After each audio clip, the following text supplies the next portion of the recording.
You don't have to be the fastest antelope when the lions come. You just can't be the slowest.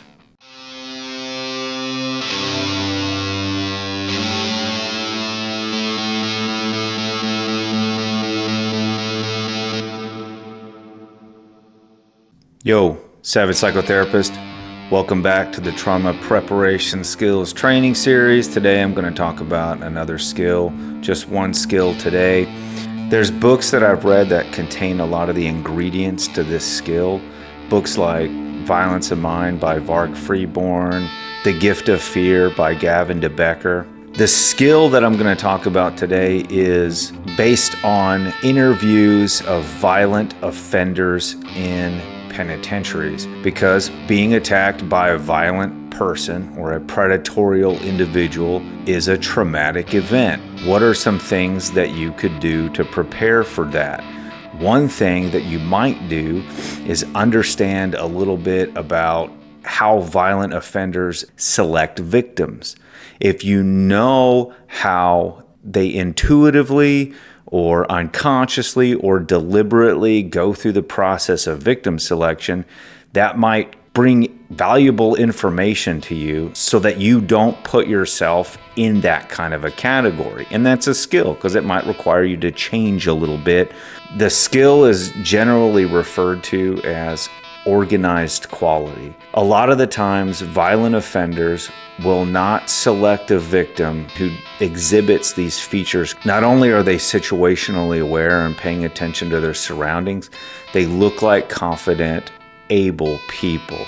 And I know there's only so much certain people can do in order to optimize their capabilities as far as in a physical sense. A lot of people have different kind of medical issues or handicaps or disabilities or whatnot. But to the extent that an individual person is able, they should optimize their physical capabilities. What are some things that fall underneath the category of organized quality? Things like the way that you're dressed. Do you look like a person who's organized? Do you look like a person who's well put together?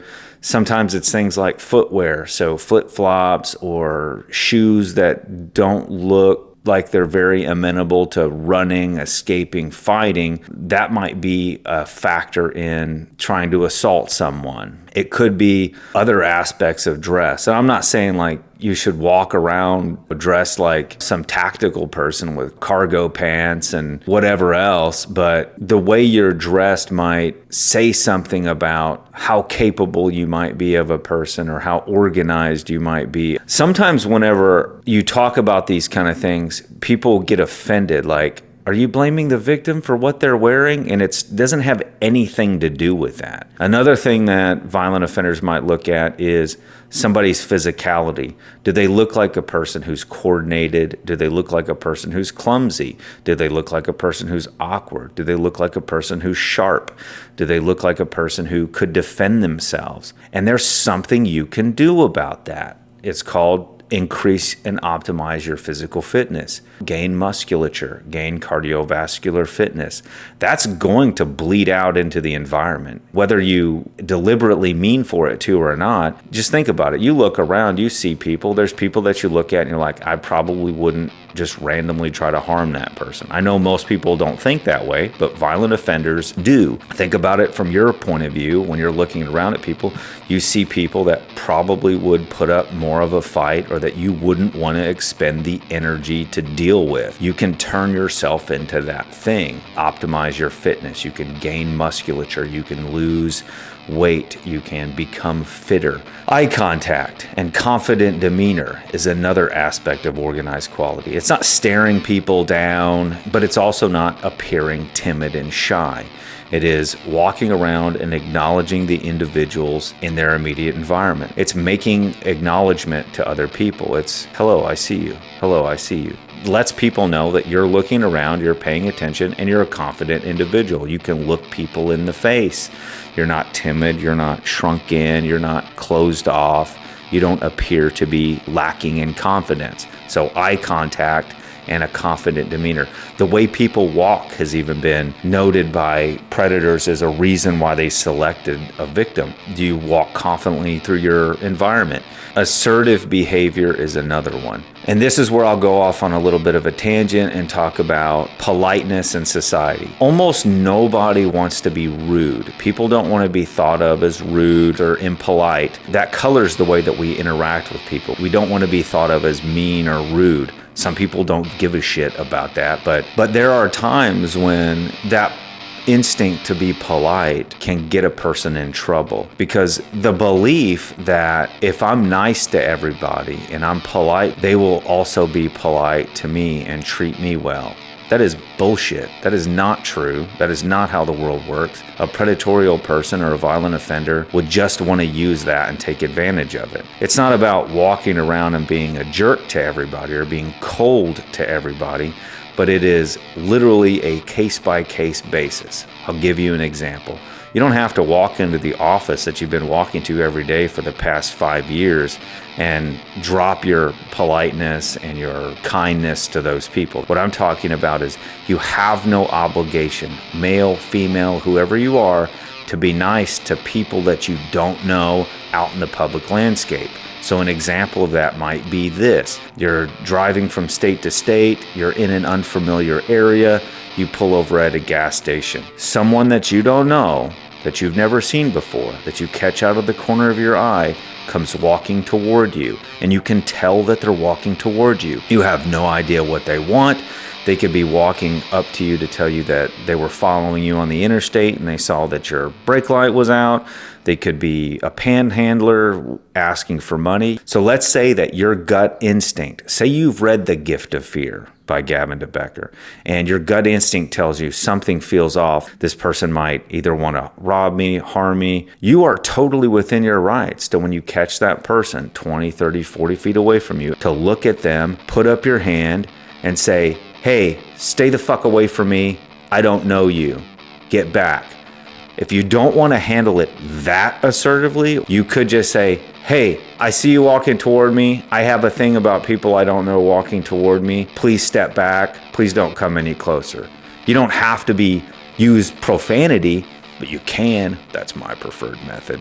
You don't have to do that. You can do it in another way, but you can totally do that. Some weird guy that you don't know following you around, trying to get close to you, trying to talk to you in a grocery store. When you're around the corner, back in the bar corner where there's not a lot of other people around, they sneak up and they're just kind of, a space invader. Space invaders. You know what I'm talking about? And you get that weird feeling in your stomach, like something's not right with this person. And they could have a mental issue. They could have a weird personality, but they also might be a person who just lacks impulse control and has a predatory nature about them. You can tell those people, get away from me. I don't want you talking to me. You keep getting close to me. You're weirding me out. Get away from me. And so one thing that happens in a society of politeness and niceness is that people will think about things like, well, I wouldn't want to say that to somebody. Like, I don't want to be rude. To which my response as a therapist, but also as a trainer of these kind of things, is you don't want to be rude to who? To who? Some person you don't know that you're never going to see again? Who gives a shit, right? Don't be weird and walk up to people that you don't know in a weird manner that sets people's instincts off or gives them a gut feeling. Don't do that, and then you might not have an assertive person like me say, get the hell away from me. But you're totally within your rights. And I want to say that specifically to young ladies, but anybody in general, because a lot of people think that they have to be polite all the time, that they can't ever be rude to anyone.